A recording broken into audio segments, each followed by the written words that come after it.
नमस्कार साथियों, आप सभी का आपके अपने चैनल लर्न एंड शेयर में मैं मनीष मियाल तहे दिल से स्वागत और अभिनंदन करता हूं। मेरे प्यारे साथियों, मेरे शेर और शेरनियों और मेरे काजू कतलियों, हो जाओ तैयार। और अब आपको होने वाला है सामाजिक विज्ञान से प्यार। तो हम राजनीति विज्ञान पढ़ रहे थे कक्षा 9 की। हम लोग 2 अध्याय पूरे कंप्लीट कर चुके हैं, लोकतंत्र क्या क्यों और उसका संविधान निर्माण। अब जो आज हम लोग अध्याय शुरू करने जा रहे हैं भैया, बहुत इंपॉर्टेंट चैप्टर है। और ये ऐसा चैप्टर है जो मतलब बच्चे से लेकर के बूढ़े तक इंटरेस्ट ले सकता भैया। और वो चैप्टर कौन सा भैया? चुनावी राजनीति।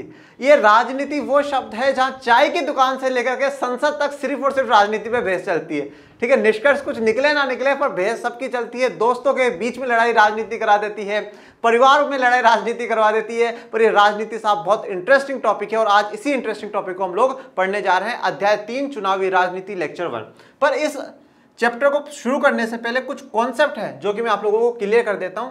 देखिए, आप लोगों को बार-बार में 2 जगह यहां पे समझ में आने वाली बात यह है कि हमारे देश में मुख्यतः 2 प्रकार की सरकारें काम कर रही हैं। मुख्यतः 2 प्रकार की सरकारें होती हैं जो 2 लेवल पर होती हैं। एक जो है वो है केंद्र सरकार, एक जो है वो है केंद्र सरकार और एक होती है राज्य सरकार। जो केंद्र सरकार है वो क्या होता है? पूरे देश के लिए होती है। अभी केंद्र सरकार जो चुनी जाती है ये क्या करती है? पूरे देश के लिए कानून बनाती है, देश के लिए काम कर रही है। पर कानून बनाने का जो हमारे देश में अधिकार है वो किसको है? संसद को है। बहुत ध्यान से इस बात को समझिएगा, कानून बनाने का जो अधिकार है वो संसद को है। संसद हमारी 3 भागों से मिलकर के बनती है। एक भैया लोकसभा, दूसरा राज्यसभा एंड थर्ड इज राष्ट्रपति। इन 3 से मिलाकर के क्या है? हमारी संसद बनती है, लोकसभा, राज्यसभा, राष्ट्रपति। अब एक केंद्र सरकार कैसे चुनी जाएगी सर? हमारे देश में क्या होता है, हर 5 साल में एक बार लोकसभा के चुनाव होते हैं। लोकसभा में टोटल 545 सीटें हैं। इन 545 से आप 2 हटा दीजिए, ये 2 एंग्लो इंडियन के लिए होती है। ये एंग्लो इंडियन कौन है सर? ये एंग्लो इंडियन का मतलब है मेरे प्यारे विद्यार्थियों, जब यूरोपियंस, अंग्रेज हो गए, डच हो गए, पुर्तगाल हमारे देश में आए, जब वो आए तो उन्होंने क्या है? भारत की लड़कियों से शादी करी। ठीक है, भारत की लड़कियों से शादी करते तो बहुत ज्यादा दहेज ले लेते थे, बहुत अच्छे अमीर हो जाते थे। उन्होंने क्या है? भारत की लड़कियों से शादी करी और जो उनके बच्चे हैं वो एंग्लो इंडियन कहलाते हैं। पर ध्यान ये रखना है कि सिर्फ मेल यूरोपियन होना चाहिए। अगर फीमेल यूरोपियन ने भारत के मेल से शादी कर ली तो उसके बच्चे एंग्लो इंडियन नहीं कहलाएंगे। सिर्फ मेल यूरोपियन के जो बच्चे हैं वही क्या कहला रहे हैं? एंग्लो इंडियन कहला रहे हैं। तो 2 एंग्लो इंडियन को हम लोग सीट देते हैं, वो आप हटा दीजिए। 543 सीटों पे, 543 सीटों का मतलब है 543 जगह, पूरे भारत में 543 जगहों से क्या है? चुनाव लड़े जाते हैं, जिसमें पूरे देश को कवर कर लिया जाता है। पूरे देश क्या है? वोटिंग करता है। ये 543 में से क्या होता है? जो भी पार्टी 50% से ज्यादा सीटें जीत जाती है। मान लो भाई 300 सीटें क्या है? बीजेपी जीत गई। 300 सीटें क्या है? बीजेपी जीत गई। अब ये बीजेपी की क्या बनेगी? सरकार बनेगी।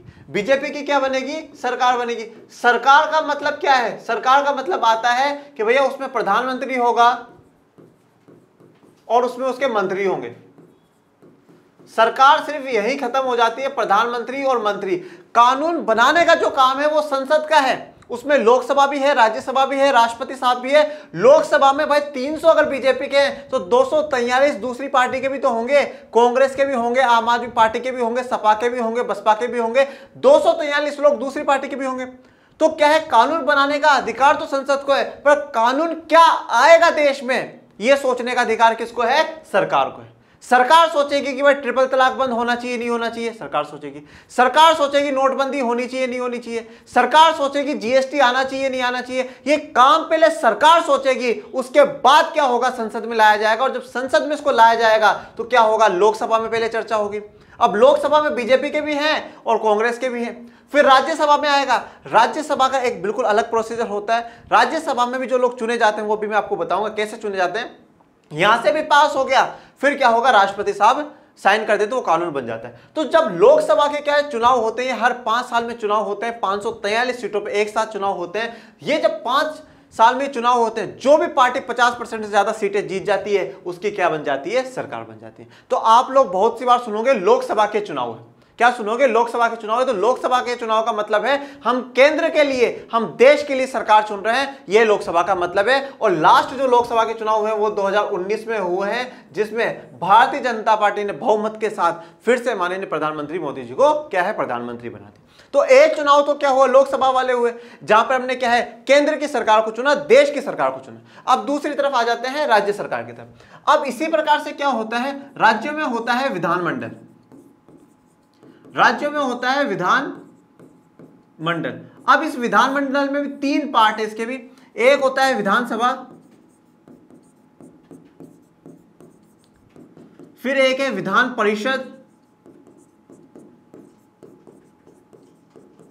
और फिर लास्ट है राज्यपाल। ओके, ये 3 होते हैं, विधानसभा, विधान परिषद और राज्यपाल। विधानसभा आपको 28 के 28 राज्यों में देखने को मिलेगी मेरे प्यारे बच्चों, 28 के 28 राज्यों में है, और 3 केंद्र शासित प्रदेशों में। कौन कौन से में? दिल्ली में, पुडुचेरी में और जम्मू कश्मीर में, 3 जगह पर है। तो आप एक बार केंद्र शासित प्रदेश वालों को भूल जाओ और सिर्फ राज्य पे फोकस करो। तो 28 राज्यों में है। ये जो विधान परिषद है ना, ये सिर्फ और सिर्फ 6 राज्यों में, ये सभी राज्यों में नहीं है, ये सिर्फ और सिर्फ 6 राज्यों में। राज्यपाल आपको सभी जगह मिलेंगे, 28 के 28 राज्यों में आपको राज्यपाल देखने को मिलेंगे।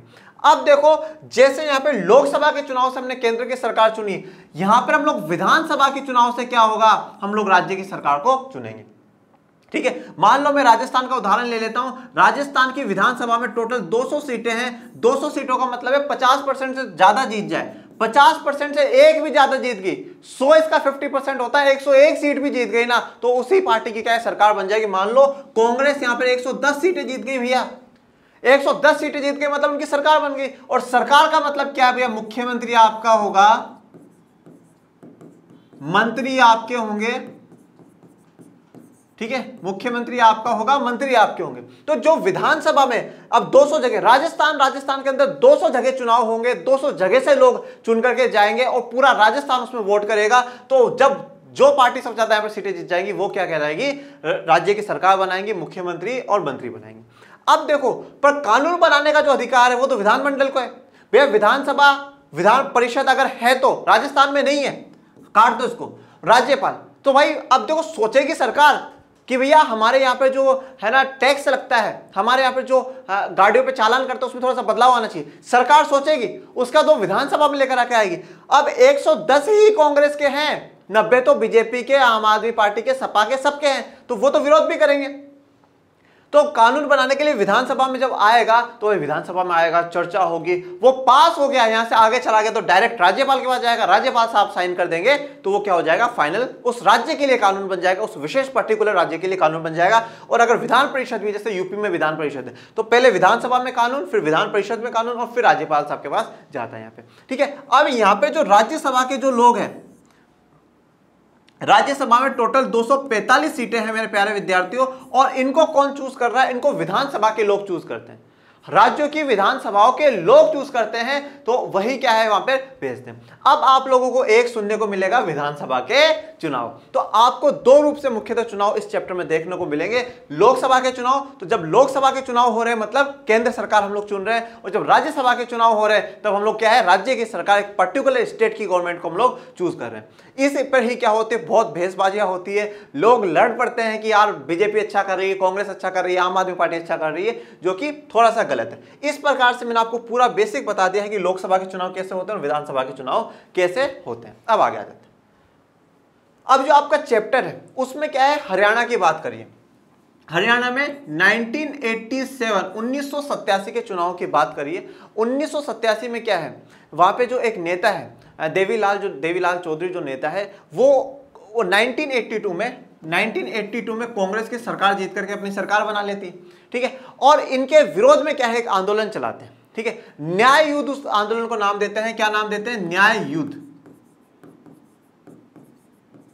न्याय युद्ध उसको नाम दे रहे हैं। और वो अपनी पार्टी बना करके लोगों के बीच में उतरते हैं और कहते हैं कि भाई आप हमें जिता दो। कब, 1987 में कांग्रेस ने बहुत अत्याचार कर लिया है और हमें न्याय चाहिए, जस्टिस चाहिए। और जैसे ही हमारी पार्टी की सरकार बन जाएगी भैया, क्या होगा, उसमें से हम लोग जितने भी गरीब किसान हैं सबके क्या है, जो लोन है सबके माफ कर देंगे, सबका कर्जा माफ कर देंगे, हम बहुत अच्छा काम आप लोगों के लिए करेंगे। तो वहां पे 90 90 सीटें हरियाणा की विधानसभा में है।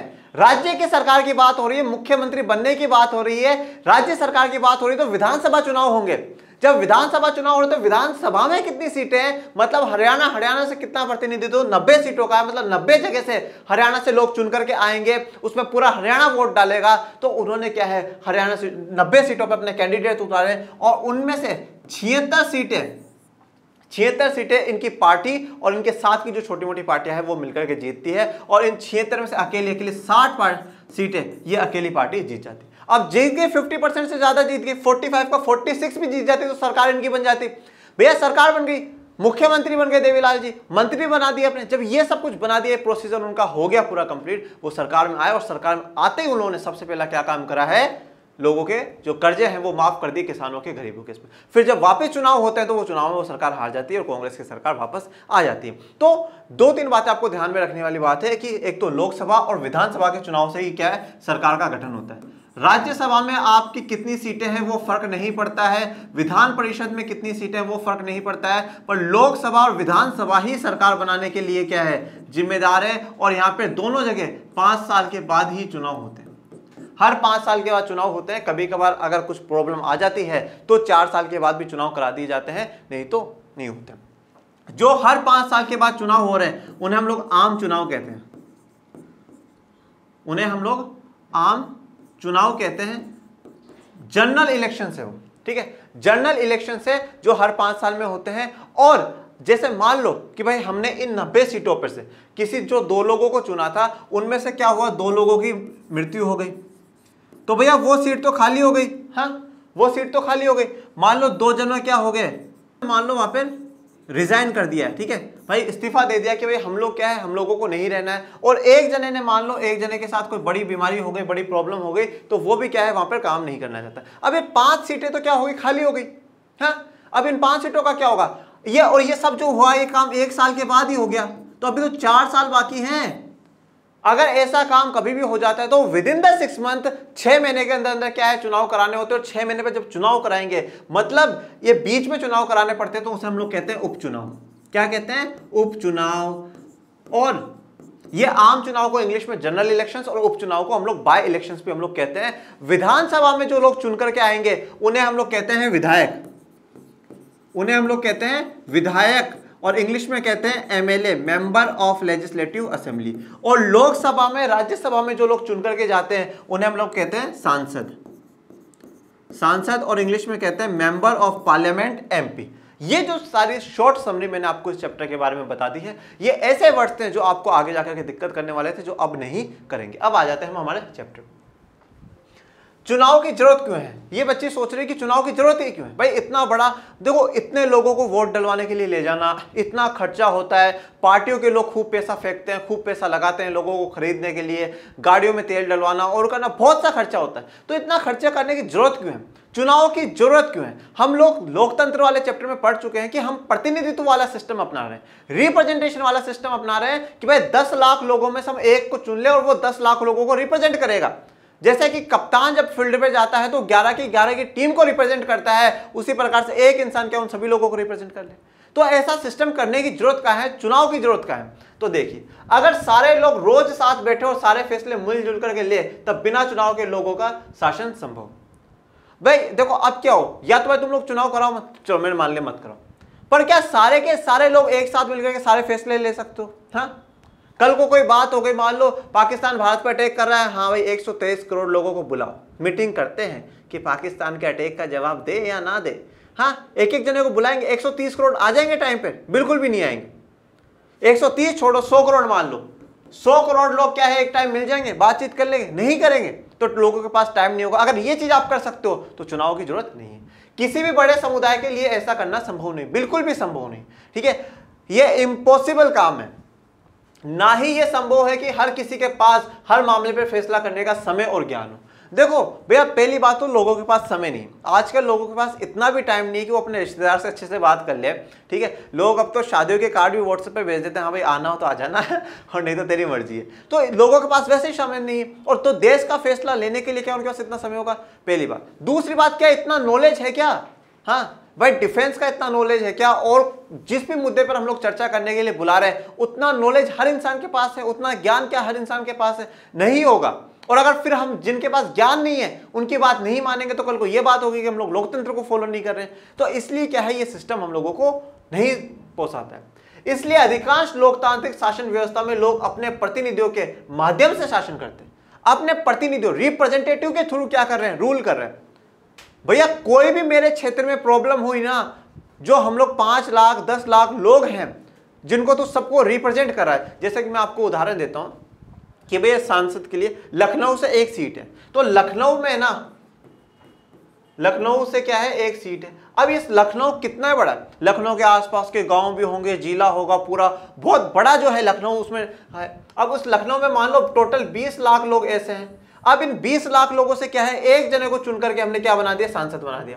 सांसद तो एक जना ही बनाना। अब ये जो लखनऊ की जितनी भी परेशानियां हैं, भाई वहां पानी नहीं पहुंच रहा है, वहां साफ सफाई सही से नहीं है, वहां पे और किसी बात की परेशानियां, ये सारी बातें जो सांसद है ये कहां पर उठाएगा, संसद में उठाएगा भैया। ये संसद को बताएगा, वहां पे बैठी सरकार को बताएगा कि भाई मेरे क्षेत्र में ये परेशानियां हैं, उनको सुधार करा जाए। अब ये लोग है ना इस सांसद से मिल सकते हैं, इसको बता सकते हैं, कभी आया टूर पे आया एरिया में, उसको बोलेंगे भाई साहब आपने हमारा काम कराया है नहीं। तो हम प्रतिनिधियों के द्वारा शासन कर रहे हैं, हम विरोध करेंगे कभी सांसद का करेंगे। आपने बहुत सी बार देखा होगा नेताओं के पुतले जलाए जाते हैं, नेताओं के विरोध में नारे लगाए जाते हैं। क्यों? क्योंकि अगर वो काम नहीं करते हैं, क्योंकि वो हमारे प्रतिनिधि है, हमारा रिप्रेजेंटेशन कर रहे हैं कि भाई मेरे साथ कुछ गलत होगा, उसकी आवाज उठाने के लिए तू है, तुझे इसलिए भेजा है, तो हम हमारे प्रतिनिधियों के द्वारा शासन कर लेते हैं। अब दूसरा सवाल ये बच्ची सोच रही है, क्या चुनाव के बिना भी लोकतांत्रिक ढंग से प्रतिनिधियों का चुनाव किया जा सकता है? अब ये बच्ची पूछना चाहती है कि अगर हम लोग चुनाव ना कराएं और बिल्कुल लोकतांत्रिक ढंग से डेमोक्रेटिक वे में हम लोग क्या है प्रतिनिधि चुन सकते हैं, रिप्रेजेंटेटिव चुन सकते हैं, तो ये पॉसिबल है? तो मेरी नज़र में तो वैसे ही पॉसिबल नहीं है। ठीक है, क्यों? क्योंकि आप जब तक चुनाव नहीं कराओगे तो सब लोगों को मौका मिलेगा ही नहीं कि वो अपने पसंद का इंसान चुन सके।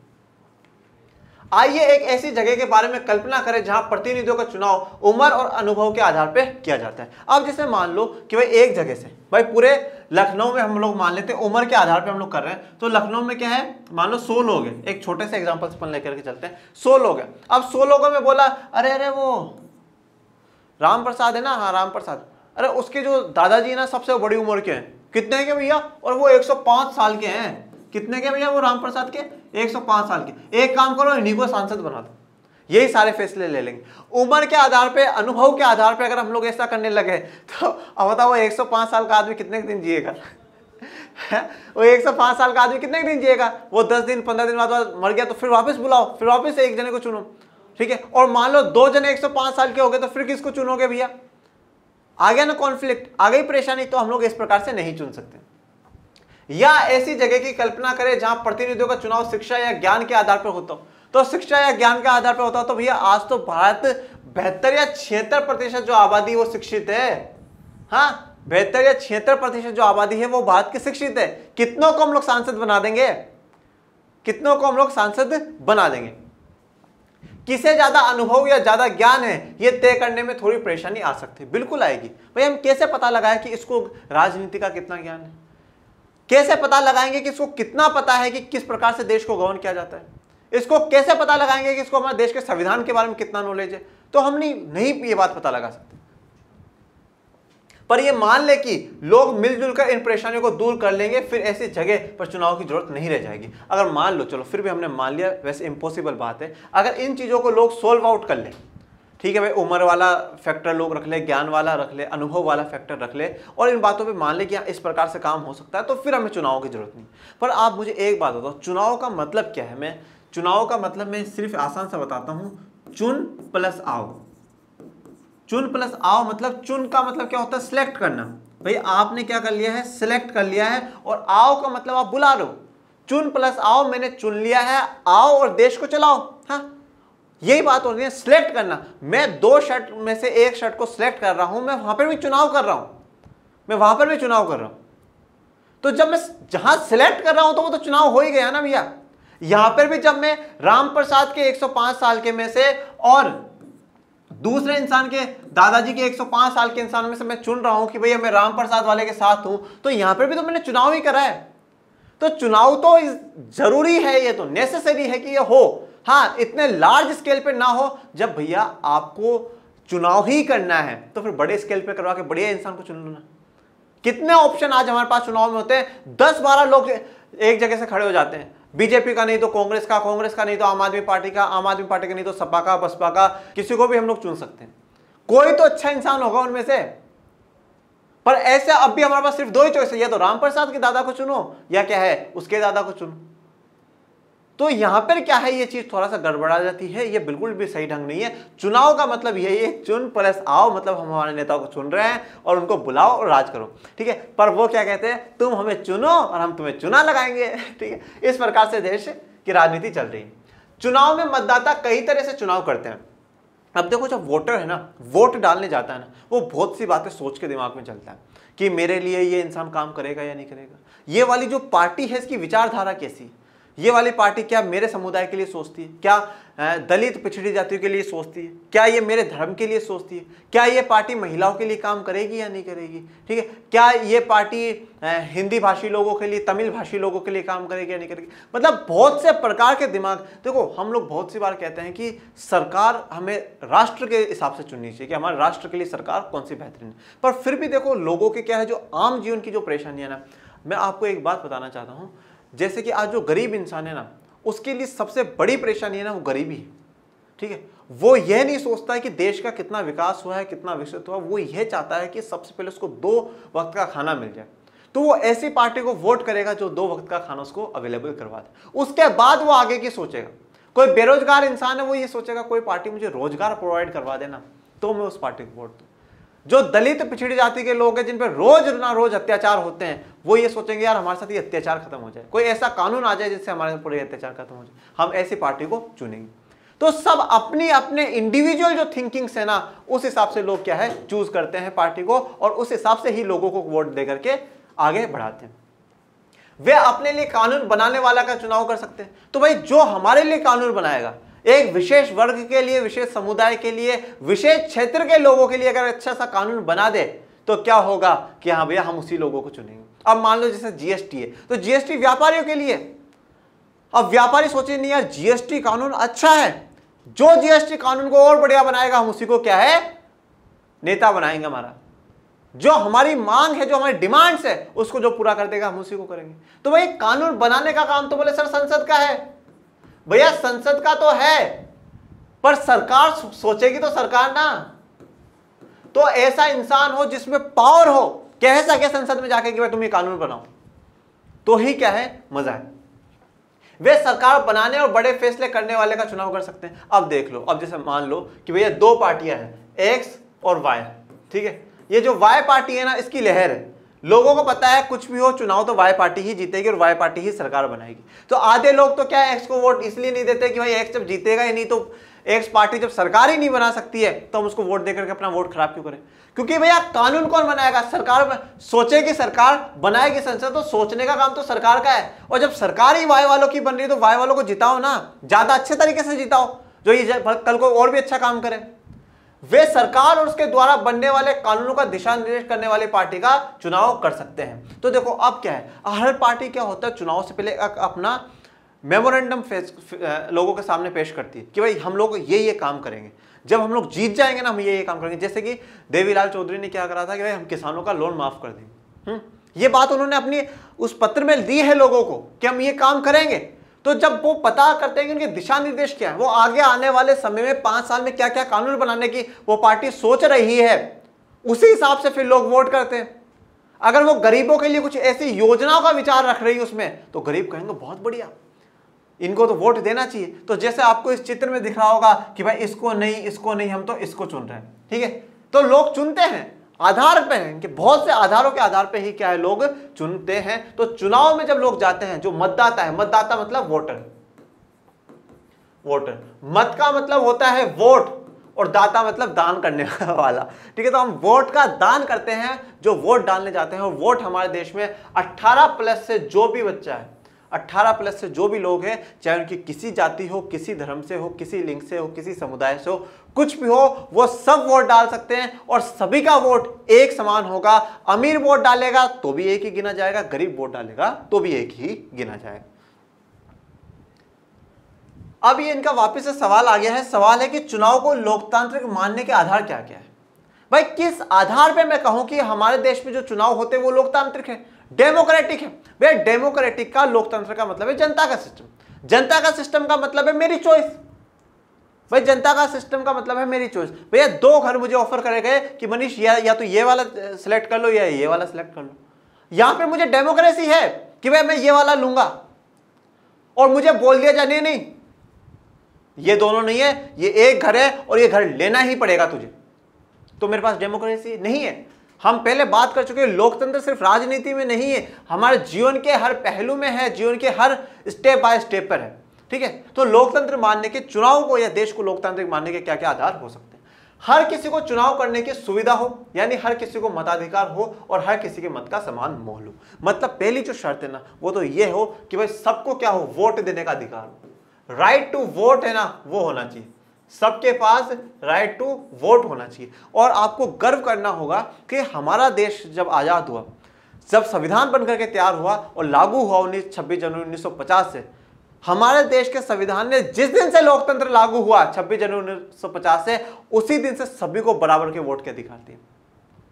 आप अमेरिका ब्रिटेन की तरफ देखते हो, अमेरिका ब्रिटेन तो खुद और महिलाओं को बाद में वोट का अधिकार दे रहा है, पुरुषों को बहुत पहले दे दिया और महिलाओं को बहुत बाद में दे रहा है। आज श्वेतों के साथ भेदभाव कर रहा है वोटिंग में, पर हमारे देश ने लोकतंत्र बनते ही सबके से पहले सबको बराबर वोट का अधिकार दिया। आज राइट टू वोट में 18 साल से ऊपर का इंसान क्या है, वोट दे सकता है। और हम लोग पढ़ चुके हैं 1 vote 1 value.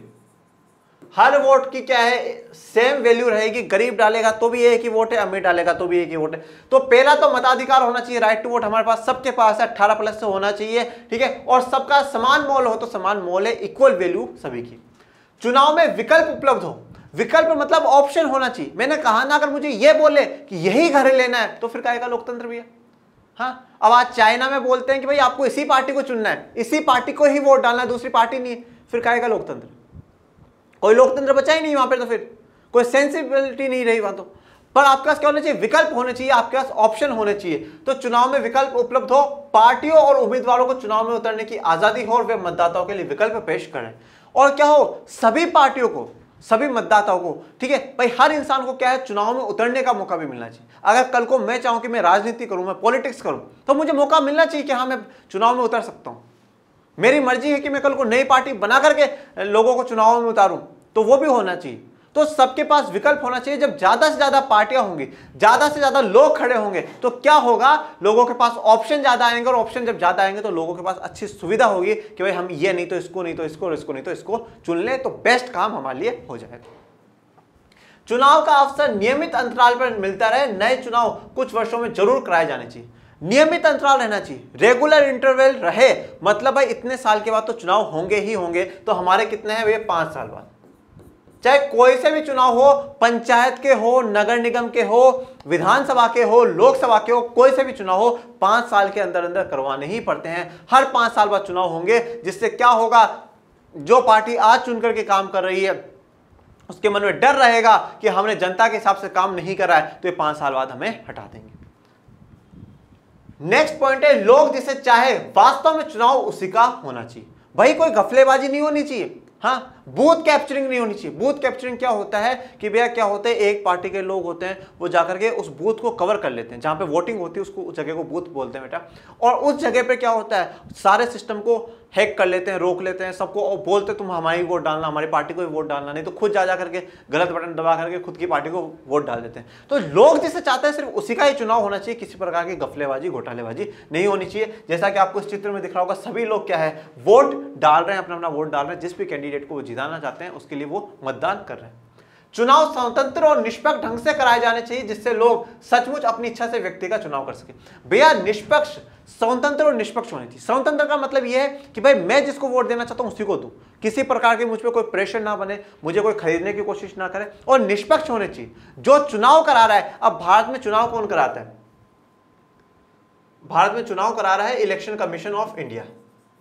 Election commission of India, इसे शॉर्ट में बेटा ECI कहा जाता है, और हिंदी में हम इसे कहते हैं भारतीय चुनाव आयोग, भारतीय चुनाव आयोग।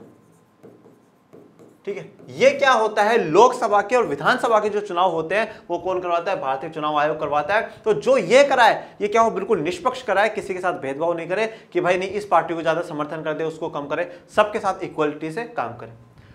देखो अब ये पांचों शर्त आपने पढ़ी, आपको बहुत आसान लग रहा है सर, ये तो बहुत बिल्कुल लॉलीपॉप की तरह, कोई टेंशन वाली बात नहीं, पर यह शर्त बहुत आसान और सरल लग सकती है, लेकिन अनेक देश में ऐसे जहां के चुनाव में इन शर्तों को भी पूरा नहीं किया जाता।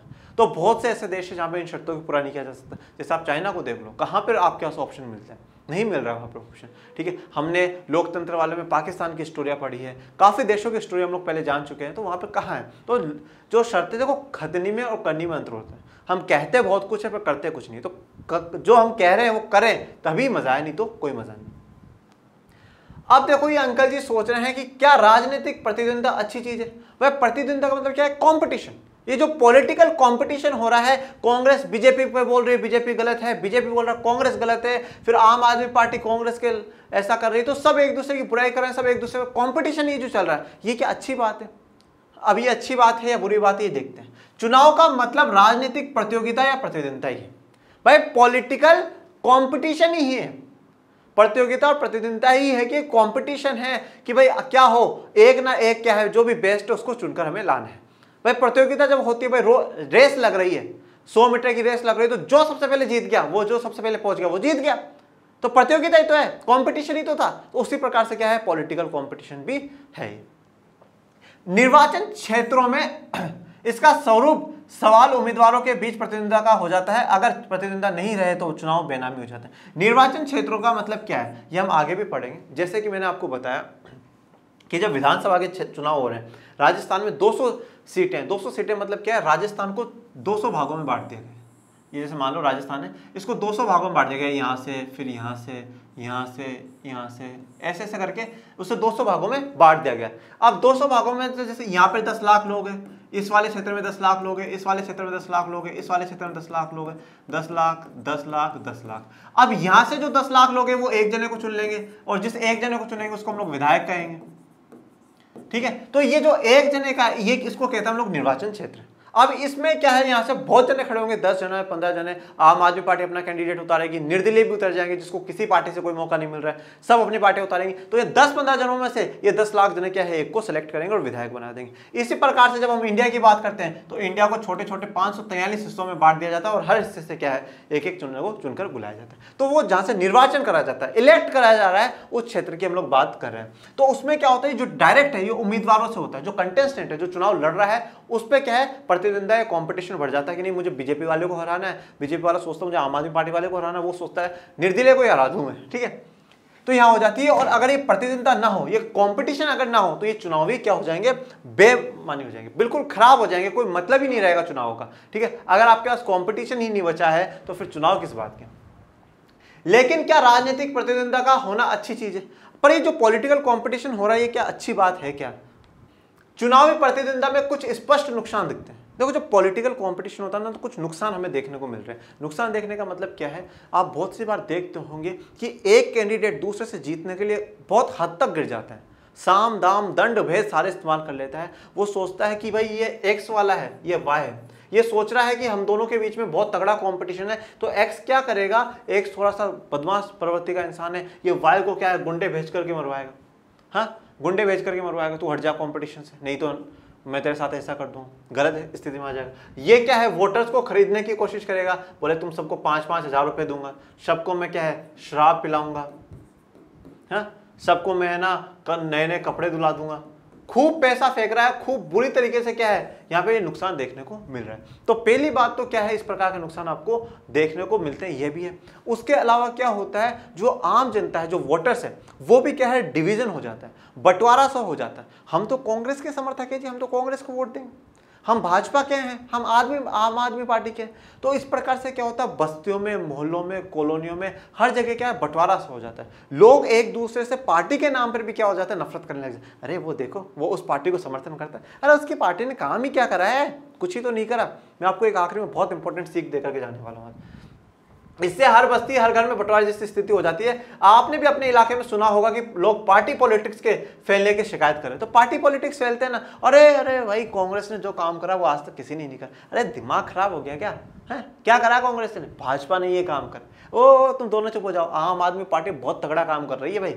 तो ऐसे क्या है, पार्टी पॉलिटिक्स होती है, लोग पार्टियों में क्या है, बट जाते हैं। पर देखो मैं आप लोगों को एक बात बताऊं, पर्सनल जो एडवाइस मेरी जीवन में ये है, आप पार्टी पॉलिटिक्स के नाम पर मत बोलो। आपका दोस्त कह रहा है हाँ भाई वो पार्टी बढ़िया, बोलो ठीक है बड़ी, घर वाले हाँ हाँ भाई ठीक है। देखो मैं आपको एक बात बताऊं, अगर आप आज ए और बी, आप दोनों के बीच में बहुत अच्छे संबंध है, बहुत अच्छे रिलेशन है ना, आपके काम ये आएगा और इसके काम आप आओगे, दोनों एक दूसरे के काम आओगे, ठीक है। आपका जो सीधा जो रोजमर्रा जीवन के काम है ना, वो ना तो प्रधानमंत्री करता है, ना मुख्यमंत्री करता है, ना मंत्री, विधायक, सांसद, कोई नहीं करता, कोई पार्टी नहीं आती, ठीक है। हाँ ये कह रहा है कि भाई वो पार्टी चाहिए, बोला हाँ मैं हाँ मिला दो यार, कोई बात नहीं। क्यों? क्योंकि जिसको चुनना है ना, वो आप कैसे चुनोगे, वो वोट के थ्रू चुनोगे, और वोट देने का अधिकार तो आपके पास है ही ना भैया। और वोट तो देकर के आओगे, तो गुप्त में देकर के आओगे, किसी को बता कर थोड़ी देकर के आओगे भैया।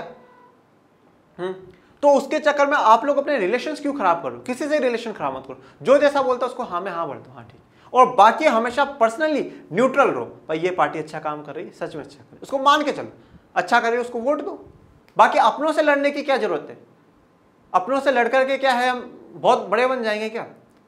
हाँ अगर मान लो आज आप बी हो और आप ए से लड़ रहे हो पार्टी के नाम पे, और जिस पार्टी को आप सपोर्ट कर रहे हो, क्या उस पार्टी का जो बहुत बड़ा लीडर है आपके सपोर्ट में आएगा, अरे भाई कैसी बात कर रहा है, हमारे पार्टी वालों को कैसे दबा रहे हो तुम लोग, आएगा क्या, नहीं आएगा।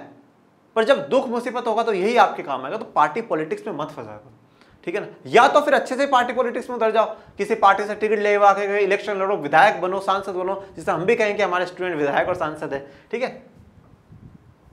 ऐसे में हम इन वास्तविकताओं का सामना कैसे कर सकते हैं, अभी जो वास्तविकता है, जो ये रियलिटी है, इसको हम कैसे फेस करें वो देखते हैं। एक तरीका तो राजनेताओं के ज्ञान और चरित्र में बदलाव और सुधार लाने का। भाई एक तो क्या कर सके हम लोग, जो हमारे राजनेता है उनके चरित्र में, उनके ज्ञान में हम लोग सुधार लाए, उनमें हम लोग क्या बदलाव लाए, चेंजेस लाए, कि भाई हम लोग ये चेक करें कि भाई कैसा इंसान है, ठीक है। ये अगर इतना ही पढ़ा लिखा है तो इसको हटाओ, मैं अच्छे से इंसान को चुनेंगे, तो ये भी हम लोग कर सकते हैं। दूसरा और ज्यादा व्यवहारिक तरीका यह है कि हम ऐसी व्यवस्था बनाएं जिसमें लोगों की सेवा करने वाले राजनेताओं को पुरस्कार मिले और ऐसा न करने वालों को दंड मिले। मतलब जो अच्छा काम करे उसको पुरस्कार दो, और जो नेता बहुत अच्छा काम करे उसको पुरस्कार दो, और जो बहुत बुरा काम करे उसको दंड दो। पर सवाल ये उठता है, इस पुरस्कार या दंड का फैसला कौन करता है।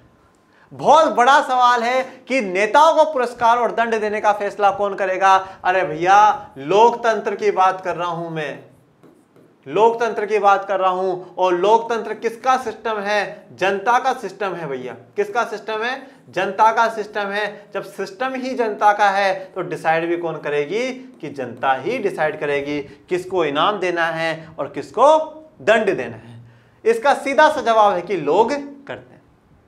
इसी के साथ आज जो हमारा वीडियो लेक्चर 1 है वो कंप्लीट करते हैं, ठीक है। आप लोगों को आज के इस वीडियो में चुनावी राजनीति में कैसी लगी मुझे जरूर कमेंट करके बताइएगा। कोई प्रॉब्लम आई हो तो कमेंट बॉक्स में पूछिएगा, और अगर अच्छा लगा है तो ताबड़तोड़ कमेंट कर दीजिएगा कि सर अब हम हो चुके हैं तैयार और हमें होने लगा है सामाजिक विज्ञान से प्यार। और बाकी अपने घरों में रहें, सुरक्षित रहें, और आप अपने परिवार को लर्न एंड शेयर को लाइक करें, शेयर करें, सब्सक्राइब करें। Thank you so much.